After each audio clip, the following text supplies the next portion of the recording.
Bismillahirrahmanirrahim. Assalamualaikum warahmatullahi wabarakatuh. Anak-anakku sekalian, alhamdulillah kita bersyukur kepada Allah Subhanahu wa taala Tuhan Yang Maha Kuasa. Pada hari ini kita semua dalam keadaan sehat walafiat. Kita melanjutkan kembali pertemuan kita untuk pembelajaran fisika kelas 10 tingkat SMK. Sekarang kita masuk di pertemuan ke-6 ya. Pembahasan kita adalah pembahasan tentang listrik dinamis. Ya, listrik dinamis. Pertemuan kemarin itu pembahasannya tentang listrik statis. Ya, kalau listrik dinamis itu berbicara tentang arus listrik yang berpindah ya. Nah, listrik dinamis, arus listrik. Kita masuk bagian pertama tentang arus listrik.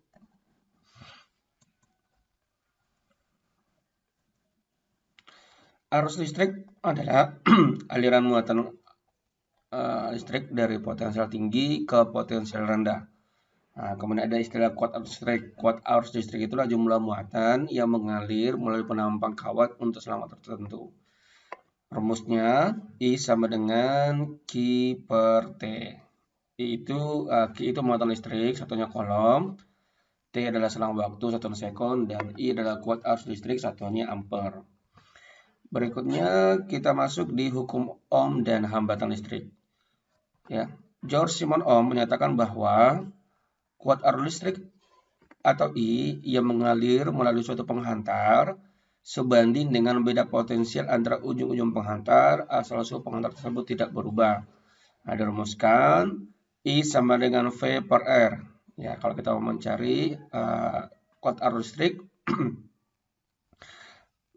dengan tegangan dan hambatan I sama dengan V per R, atau kalau kita mau cari R, hambatannya R sama dengan V per I, atau kalau kita mau cari tegangan V sama dengan I kali R. Ya, di mana V adalah tegangan, satuannya volt, I adalah kuat arus listrik, satuannya ampere, dan R hambatan, satuannya ohm. Ini simbolnya ohm ini.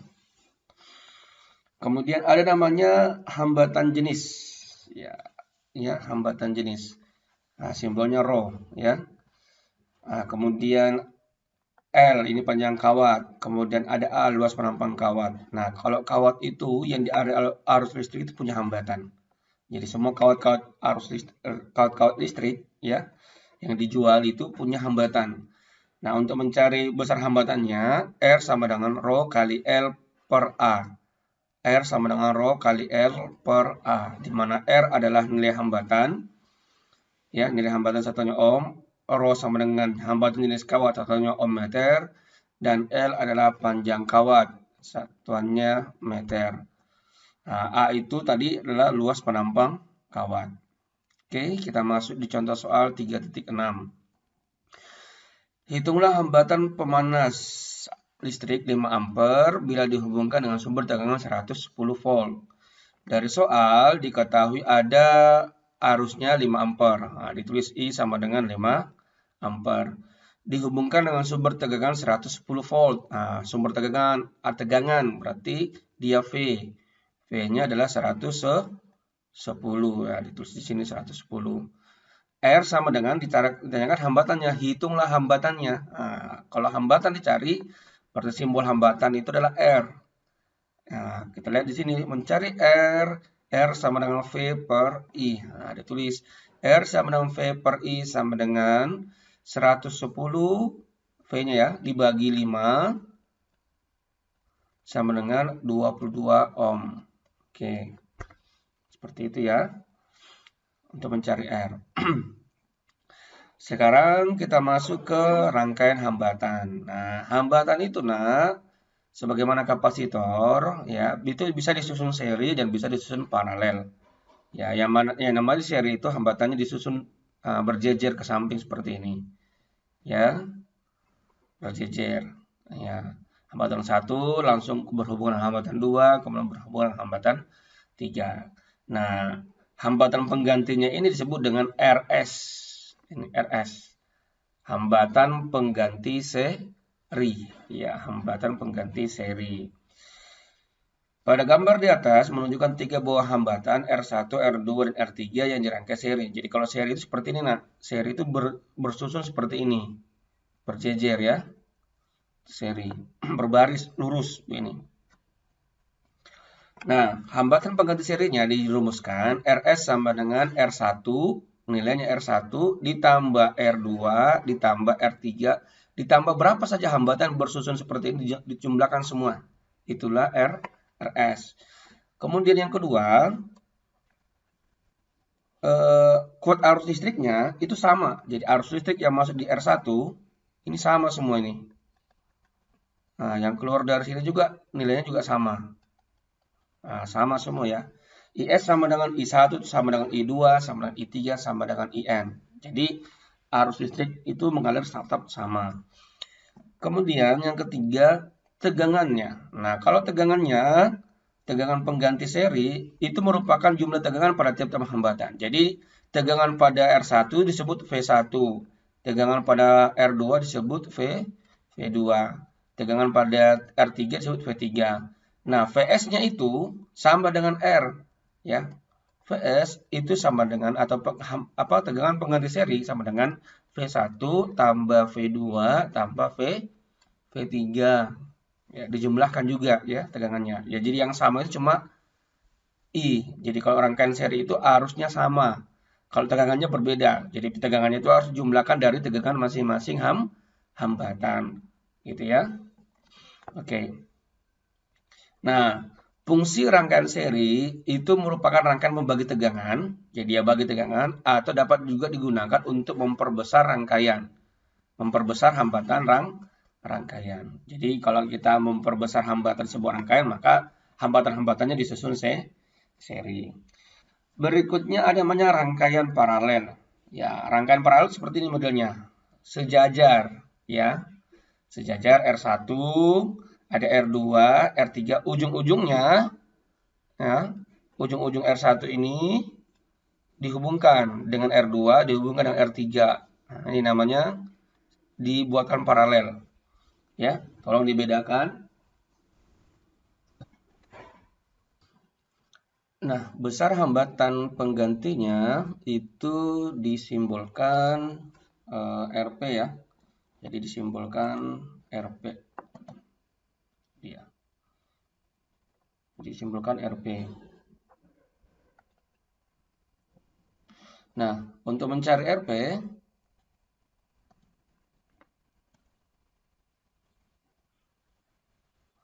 itu dirumuskan 1/RP sama dengan 1/R1 tambah 1/R2 tambah 1/R3 tambah titik tambah 1/Rn. Artinya berapapun banyak hambatan untuk mencari nilai RP, 1/RP itu sama dengan 1/R1 tambah 1/R2 tambah 1/R3 dan seterusnya. Kemudian kuat arus yang mengalir melalui tiap hambatan itu berbeda, sehingga kalau kita mau cari arus listrik yang mengalir, ya nilai I yang masuk ini itu sama dengan ya arus yang ke R1 I1 ditambah arus yang ke R2 ditambah arus yang ke R3 disebut dengan I3. Jadi I totalnya itulah I1 tambah I2 tambah I3 dan seterusnya. Karena di sini ada percabangan, maka arus listrik itu berbeda ya. Nah, tergantung masing-masing hambatan. Seperti aliran sungai. Seperti aliran sungai, ketika ada percabangan maka ada aliran sungai yang mengarah ke sini, ke sungai 2 dan ke sungai 3 dan seterusnya. Kemudian tegangan pada tiap hambatan itu sama ya, sama semua tegangannya pada R1, pada R2 dan pada R3. Jadi tegangannya sama semua. Nah, disimbolkan V1 sama V2 sama dengan V3 sama dengan Vn sama dengan Vp. Nah, itu anak sekalian. Jadi rangkaian paralel ini merupakan rangkaian pembagi arus dan dapat digunakan untuk memperkecil hambatan rangkaian.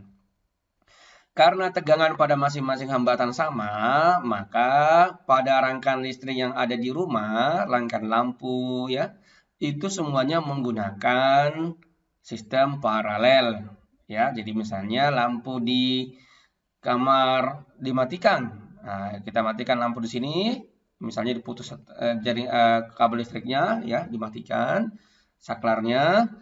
maka di kamar lain belum tentu bisa mati karena dia berbeda rangkaian arusnya, ya berbeda. Nah, atau di ruang tamu dimatikan, belum tentu mati di ruang di kamar karena berbeda rangkaian arusnya. Seperti itu ya. Nah, beda dengan para seri. Kalau seri diputus di sini, nah misalnya, maka semua akan mati nih. Semua akan padam. Ya, karena rangkaian arus listriknya satu jalur ya, satu jalur. Nah, baik, sekarang kita masuk ke contoh soal 3.7. Dua buah hambatan masing-masing 40 ohm dan 20 ohm disusun paralel dan dipasang pada beda potensial 120 volt. Bagian A, hitunglah hambatan penggantinya. Bagian B, berapa arus listrik yang mengalir pada masing-masing hambatan. Jadi dari sini diketahui R1 itu 40 ohm. Nah, oke. Ini R2 20 ohm. Kemudian beda potensialnya 120 volt. Nah, V sama dengan 120 volt. Hitunglah hambatan penggantinya, berarti RP karena paralel. Ya. Kalau dia disusun seri berarti RS. Kemudian berapa arus listrik yang mengalir pada masing-masing hambatan? Berarti berapa pada R1 disimbolkan S1, I1 dan berapa pada R2 atau hambatan kedua simbol arus listriknya I2. Nah, untuk mencari hambatan rumusnya tadi 1/RP sama dengan 1/R1 tambah 1/R2. Kenapa cuma sampai 2? Karena cuma 2 hambatan. Nah, ini. Terus kenapa rumusnya jadi seperti ini? Nah, kalau hanya 2 hambatan, untuk mencari RP, jadi khusus untuk 2 hambatan, rumus RP ini, rumus hambatan pengganti paralel, bisa dijadikan seperti ini. RP sama dengan R1 kali R2 per R1 tambah R2. Itu. Ya. Jadi bisa dirubah seperti itu modelnya. Nah, sekarang kita masuk ke rumus. Nah, gitu ya. RP sama dengan R1-nya 40 kali R2-nya 20 per 40 tambah 20 sama dengan 40 kali 20 itu 800 ya. Dibagi 40 tambah 20 itu 60. Nah, disederhanakan. Kita coret dulu. Mohon maaf ya. Yang dicoret nolnya ya. Yang dicoret itu nolnya. Nah, ini kita coret 1, jadi 80 dibagi 6. Nah, kita bagi masing-masing bagi 2. Di atas dibagi 2, di bawah dibagi 2. 80 bagi 2 dapat 40. 6 dibagi 2 dapat 3. Berarti hambatan penggantinya adalah 40 per 3 ohm. Ya. Sekarang kalau kita mencari arus listriknya, kalau I1, nah, ingat rumusnya tadi di awal. Mencari arus listrik, I sama dengan V per R. Ya, rumus ini, I sama dengan V per R. Nah, berarti kalau kita mau cari I1, berarti V per R1. Kenapa V saja, bukan V1? Karena nilai V1 sama dengan nilai tegangan yang dipasang pada seluruh hambatan. Kalau paralel ya. Kalau paralel nilai V-nya sama ini. Tegangan pada tiap-tiap hambatan sama dengan pada tegangan pada hambatan pengganti paralel. Sama semua nilainya ya. Jadi cukup pakai V saja. V per R1 berarti 120 dibagi R1-nya 40 ya, dapat 3 ampere. I2 adalah V per R2 berarti 120 dibagi 20, R2-nya 20 ohm sama dengan 6 ampere. Oke. Ya, mudah-mudahan dimengerti ya. Kalau tidak silakan ditanyakan. Berikutnya kita masuk ke hukum Kirchhoff. Hukum Kirchhoff ada 2. Yang pertama, hukum Kirchhoff pertama, jika kuat arus listrik yang masuk ke satu titik percabangan, jumlah kuat arus listrik yang masuk ke satu titik percabangan sama dengan jumlah kuat arus listrik yang keluar dari titik percabangan tersebut. Nah, ini titik percabangannya. Maka yang masuk adalah I1, yang keluar itu I2 dan I3. Yang keluar dari percabangan I2 dan I3. Sehingga I1 sama dengan I2 tambah I3. Nah, sekarang coba misalnya kalau seperti ini. Ini titik percabangan, ada seperti ini modelnya. Ini yang masuk. Nah, ini yang masuk ya. Ini keluar. Kita simbolkan ini I1, ini I2, ini I3, ini I4, ini I5.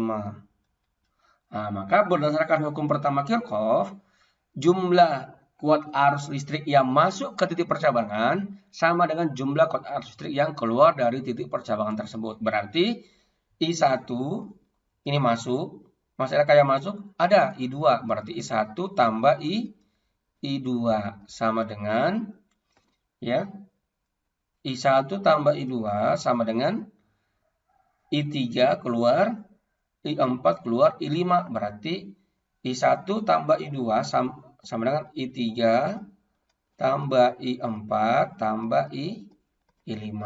Seperti itu ya. Itu kalau hukum pertama Kirchhoff. Penerapan hukum pertama Kirchhoff pada hubungan seri dan paralel komponen-komponen semisal lampu pijar serta rangkaian pengganti. Rangkaian penggantinya pasti resistor ya. Jadi ini dipakai pada pemasangan lampu ya. Nah, seperti itu. Berikutnya hukum kedua Kirchhoff. Hukum kedua Kirchhoff, di dalam sebuah rangkaian tertutup, jumlah aljabar gaya listrik atau simbolnya E ya, dengan penurunan tegangan IR sama dengan 0. Jadi jumlah GGL tambah jumlah penurunan tegangan IR sama dengan 0. Secara matematis dirumuskan ini dia. Sigma E sigma GGL ditambah sigma I kali R sama dengan 0. Ya, sigma E tambah sigma kali I kali R sama dengan 0. Hukum kedua Kirchhoff digunakan pada rangkaian tertutup atau loop, sehingga terdapat beberapa aturan yang perlu diperhatikan. 1. PD loop untuk masing-masing hambatan, untuk masing-masing lintasan tertutup dengan arah tertentu. Usahakan searah dengan arah arus. Nah, nanti ya Bapak akan ajarkan bagaimana menentukan arah loop ini. Yang kedua, jika pada suatu cabang arah loop sama dengan arus, maka penurunan tegangan bertanda positif. Jika berlawanan arah, maka penurunan tegangan bertanda negatif. Jika arah arus ya, jika arah arus searah dengan arah loop, maka positif. Jika arah arus berlawanan dengan arah loop, maka bertanda negatif. Bila saat mengikuti loop, sumber tegangan yang lebih dulu dijumpai adalah kutub positif, maka GGL bertanda positif.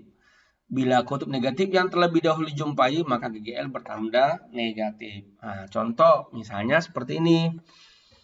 Nah, anakku sekalian, ini simbol GGL ini. Ya, ini simbol GGL.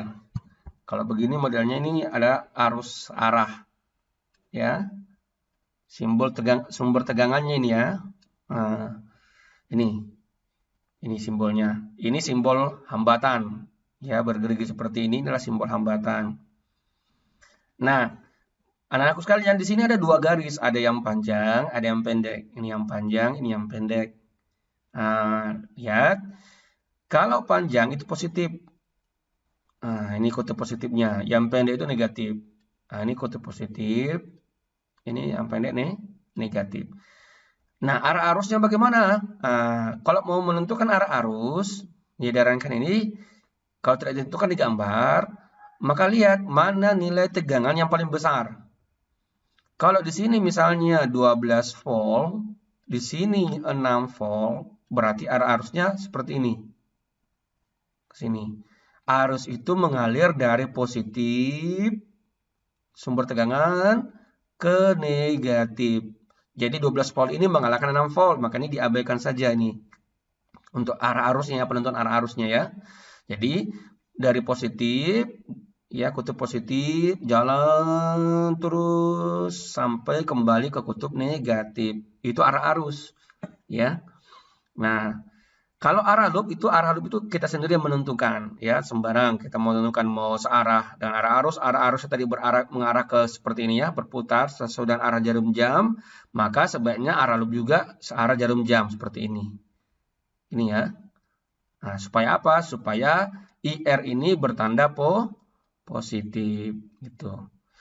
Ya. Jadi rumusnya tetap tambah IR. Tapi kalau misalnya kita tentukan arah loopnya seperti ini, berlawan arah jarum jam, sementara arah arusnya searah dan arah jarum jam, maka ini rumusnya dikurang. Gitu ya, dikurang. Karena dia berlawanan dengan arah arus. Oke, untuk lebih paham, kita lihat contoh soal. Berapa kuat arus yang mengalir pada rangkaian di samping? Nah, diketahui, lihat, GGL1 itu 3 volt.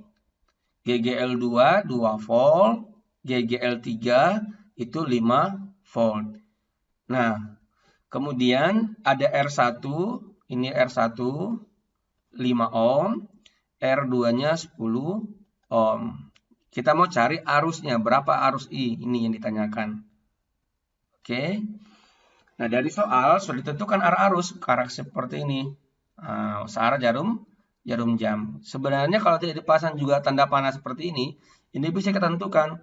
Ini seri, nah, ini seri antara 5 volt dan 3 volt. Kalau seri dijumlahkan, berarti ini semua 8 volt, ya, karena langsung bertemu ya 8 volt ini.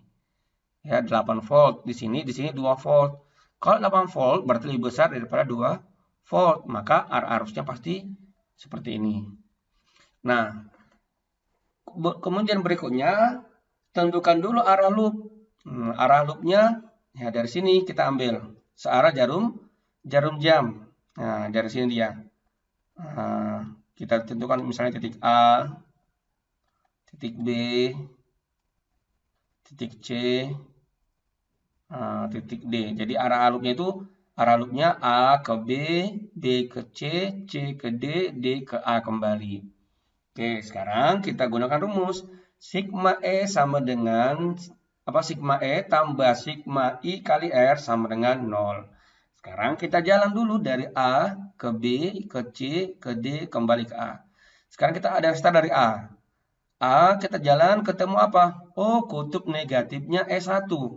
Kutub negatifnya E1. Ya, ini tadi dikatakan, bila saat mengikuti arah loop, kutub sumber tegangan yang lebih dulu dijumpai adalah kutub positif, maka GGL bertanda positif. Sebaliknya, bila kutub negatif yang lebih dulu dijumpai, maka GGL bertanda negatif. Di sini kita jalan, ternyata yang kita temukan garis yang pendek ini, maka E1-nya bernilai negatif, karena dia adalah kutub negatif. Nah, ditulis sini, negatif E1. Tambah. Oke, tambah. Kita jalan lagi, jalan. Ketemu E2. E2-nya kutub positif atau negatif? Nah, yang kita pertama temukan ini adalah garis yang panjang. Berarti tambah E2. Oke, jalan lagi. Jalan, ketemu apa? Ketemu kutub negatifnya E3. Berarti di sini kurang E3. Kenapa? Karena pada saat kita bergerak ke sini, mengikuti arah loop, ternyata yang kita temukan dulu adalah kutub negatif dibandingkan kutub positif. Nah, berarti kita E3 minus E3 ya. Ditambah sigma I kali R. I kali, kita jalan. R1 5 ohm. Tambah. R2 10 ohm. Tulis R1 tambah R2.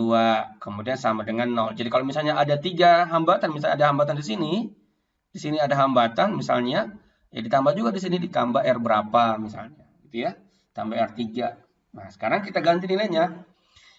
Negatif E1 itu berapa? Oh, 3 volt. Berarti negatif 3 tambah E2 tambah 2 volt kurang E3 dikurang 5. Nah, ditambah I kali R1-nya 5 tambah R2-nya 10 sama dengan 0.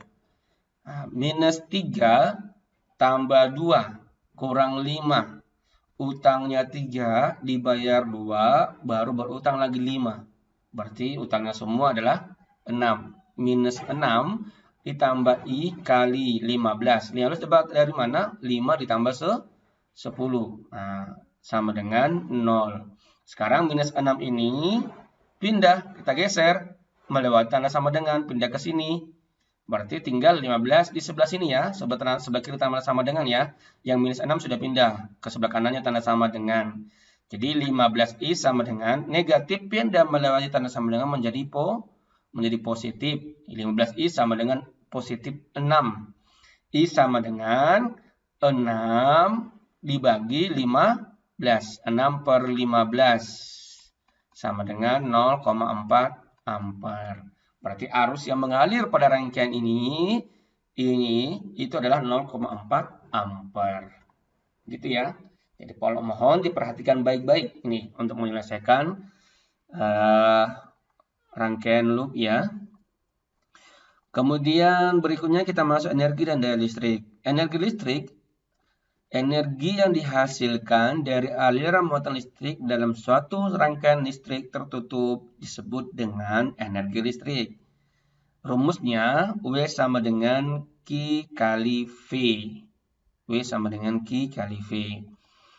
Nah, di mana W adalah energi listrik, satuannya joules, Q adalah muatan listrik, satuannya coulomb, dan V adalah beda potensial atau tegangan, satuannya volt. Ya. Karena Q sama dengan I kali T dan V sama dengan I kali R, maka rumus untuk mencari energi listrik itu bisa dirubah menjadi 3 jenis seperti ini. W sama dengan V kali I kali T, W sama dengan I pangkat 2 kali R kali T, W sama dengan V pangkat 2 per R kali T. Ya. Dengan R adalah hambatan listrik, satuannya ohm, I adalah kuat arus listrik, satuannya ampere, T adalah waktu, satuannya sekon. Energi listrik dapat diubah menjadi bentuk energi lain, misalnya energi panas, energi mekanik, energi kimia, energi cahaya, dan sebagainya. Contoh soal 3.9. Suatu elemen pemanas listrik memiliki hambatan 20 ohm. Ada hambatannya, R-nya 20 ohm. Dialiri arus listrik 2 ampere. Nah, diketahui I sama dengan 2 ampere. Selama 1 menit. Nah, 1 menit berarti sama dengan 60 detik atau 60 sekon. Hitunglah berapa energi listrik yang digunakan pemanas tersebut. Ditanyakan W-nya. Nah, rumus mana dipakai? Tergantung apa yang diketahui di soal.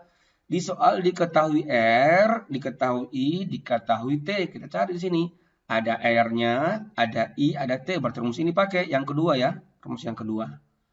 Nah, I pangkat 2 kali R kali T. W sama dengan I-nya 2 dipangkat 2 kan, dikali R-nya, R-nya itu 20, ya, dikali, ini titik ini artinya kali ya, dikali 60, T-nya tadi 1 menit atau 60 sekon, dikali 60. W sama dengan 2 pangkat 2 sama dengan 4, 20 kali 60, 1.200. 4 kali 1.200 adalah 4.800 joule. Ya, seperti itu ya. Kemudian ada namanya daya listrik. Daya listrik adalah energi listrik yang dilepaskan tiap satuan waktu. Nah, daya listrik rumuskan P sama dengan W per T ya. Energi listrik dibagi waktu. Atau P sama dengan V kali I, tegangan kali arus. Atau P sama dengan I pangkat 2 kali R. Atau P sama dengan V pangkat 2 per R. Nah, kapan pakai rumus ini semua? Tergantung apa yang diketahui di soal. Ya. P itu daya listrik, satuannya watt. Ya, satuannya watt. Kalau lihat beli lampu, berapa watt? Nah, itu adalah satuan daya listrik. Berapa energi listrik yang dipancarkan oleh lampu tersebut tiap detik. Nah, semakin banyak energi listrik yang dipancarkan, semakin terang ya lampunya. Ya, itu karena dia memiliki energi listrik yang besar yang dilepaskan. Gitu ya. Kalau beli lampu 12 watt, 10 watt, ya 17 watt. Nah, itu semua adalah energi listrik sebenarnya yang dipancarkan setiap satuan waktu. Baik. Anak-anakku sekalian, mungkin seperti itu ya. Sekarang anak-anakku boleh mengerjakan tugas mandiri untuk pertemuan ke-6. Ya, ini nomor 1, hitunglah hambatan pemanas listrik 10 ampere apabila dihubungkan dengan sumber tegangan 220 volt. Nah, dari sini diketahui I-nya itu, ya, I itu adalah, mohon maaf, I-nya itu adalah 10 ampere kemudian V-nya itu adalah 220 volt. Nah, yang ditanyakan adalah R. Nah, kita lihat R-nya di mana? Nah, lihat di sini mencari hambatan tadi.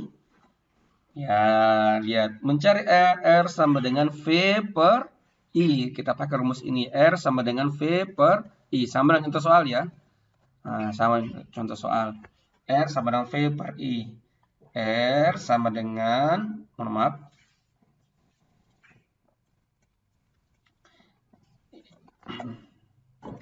R sama dengan V per I. Nah, berarti berapa? 220 dibagi I-nya 10.